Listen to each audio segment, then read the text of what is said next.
Hello. I feel like I've just graduated YouTube Academy because I've literally just recorded or thought I was recording this video once already and then found out that I hadn't hit record on my camera. So I'm doing this again. This is what am I reading for September? Take two. I can't believe we're at September already. I can't believe we've gone through 8 months of reading. And not that I'm complaining because this is my favourite time of the year. This is when we get cosy. The blankets come out. As you can see behind me, I'm ready for autumn. We're not quite there. The weather has turned this morning, I must admit, but we're not quite there yet in parts of the UK.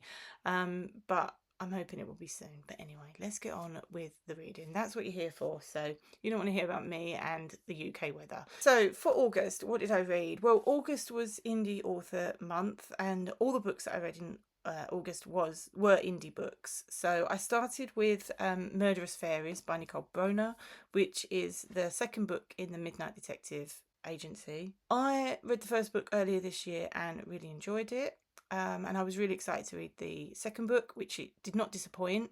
I really enjoyed seeing the friendship develop between Bloodsworth and Tess. And I say friendship because that is all it is, and that is what I'm hoping it will stay as, because a lot of these urban fantasy fiction books include a romance, and I'm not there necessarily for in urban fantasy for romance. So this is really refreshing that there's not really a romance, but it's a real friendship that develops between the two of them, like a protective friendship. They're protective of each other, and I love that. We've got some new characters and some old characters resurfing. So in the first book, we had a character called Drew who is a house fairy, and he didn't really feature in too much of book one, but he features a lot more heavily in book two, and I'm really glad that he did, because actually I really like him as a character. He made me laugh, and yeah, I thought he was really, really good. I was sad that George the Ghost didn't have quite so much of a part to play in book two, but sometimes that happens. You can't have everyone in. I understand you can't have everyone in the book as much as you'd like to. You have to give each of the characters a chance to shine. So I'm hoping that will change and George will be back in book three, but we'll wait and see. I'm going to be reading book three next year now, I think, because I've pretty much fully booked all my reading for the next few months up until Christmas. So I don't really have a lot of space on my reading list this year for book three, but I will definitely get back to book three in the new year at some point. The next book I read was Ice Wolves by Amanda Sluthank. Now this is an ARC, so it's not actually available to buy yet, which is a shame, because I think everyone should go out and buy it straight away. I'm not going to say too much about it here because I want to do a more in-depth review near a release date, which is the 20th of September, so you won't have long to wait for my views to come out. But yeah, I really enjoyed that book. It's a great sequel to the first book, which was Firefox. If you haven't read Firefox, you can check out my review up in the cards up there. And I really recommend, if you're interested in Norse mythology, historical fantasy kind of vibes, you should definitely check out Firefox, and it will be just in time for the release of Ice Wolves as well. So feel free to go and check out my review. I'll also leave a review to a link to that at the end of this video as well. So keep watching and you'll grab that link.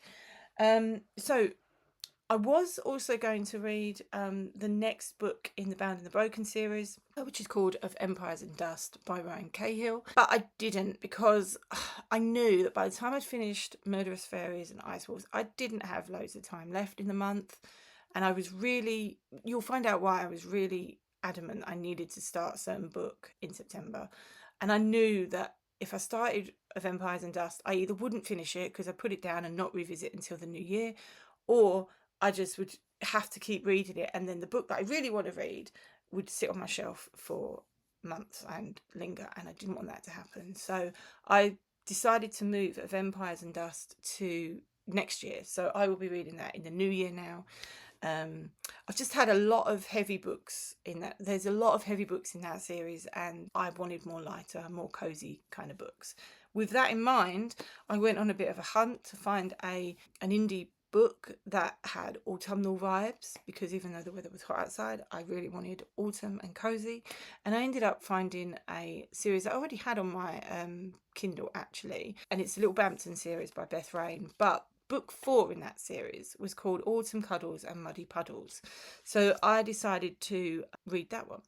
Now, this series is made up of 5 books that are all kind of novella length, so they're nice and easy to dip in and out of. I don't generally start a series in the middle. I don't generally start at book 4. But because this was an autumnal book and the first book in the series is a Christmas book, I didn't really want to do that until later this year. So I will be coming back to the Christmas books in that series, which is books 1 and book 5. Later this year, I've already got that, as I say, on my schedule, so I will be revisiting Little Bampton. I really enjoyed this novella. It was cosy. It was made me laugh in places. I really enjoyed it. The ensemble cast is amazing, and it had everything that I was looking for in a small town romance book set in the UK. What I will say, and this is not the fault of the author at all, it is just me because I started in the middle, and this is one of the reasons why I don't like starting books in the middle.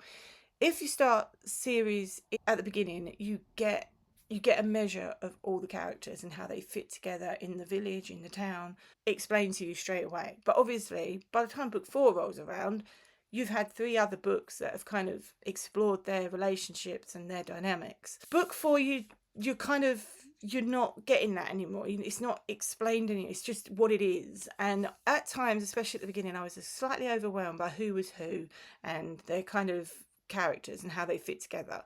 I did get over that and I did enjoy it, and as I say, that is not the fault of the author. It is completely my own fault because I started at book 4 and not book 1. So don't let that put you off starting at book 4 if you want a slightly more autumnal feel, a cozy vibes, etc. I do highly recommend this series, and like I say, I am looking forward to going back to Little Bampton later this year. Let's move on to my September reads. So the first book that I have got on my list for September is Pride and Prejudice by Jane Austen.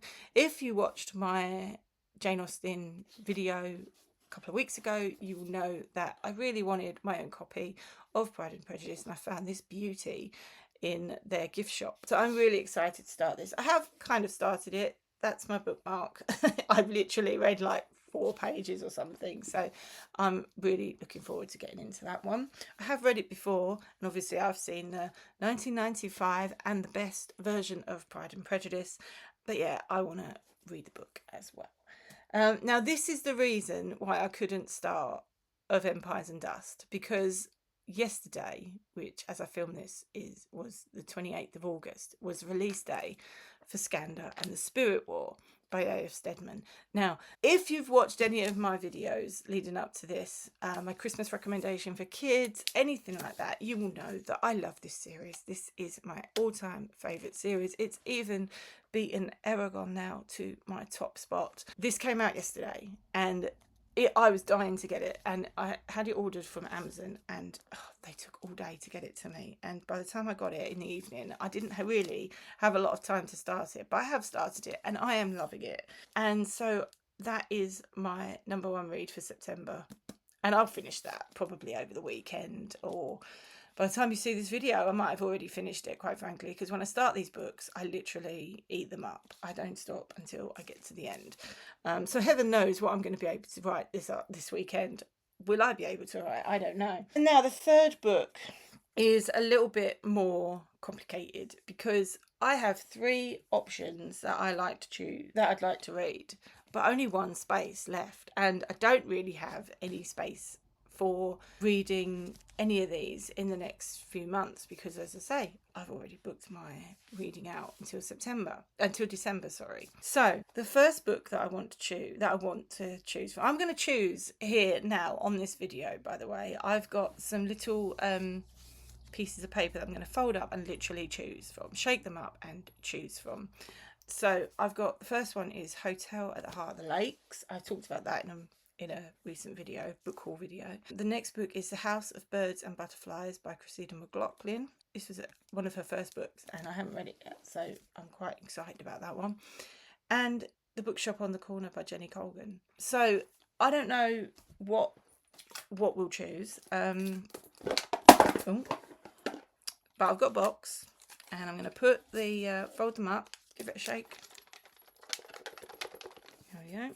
Oh, this is exciting. And the book that I've got is Hotel. So I am going to be, my third book is going to be The Hotel at the Heart of the Lakes by Ellie Wood. So I'm quite looking forward to that. That will be quite exciting to read that one, because that's about the Lake District, and I'd love to be at the Lake District right now. So maybe that will be somewhere I can live vicariously through those books and revisit the Lake District. So my 3 books this month are The Hotel at the Heart of the Lakes, Skandha and the Spirit War, and Pride and Prejudice.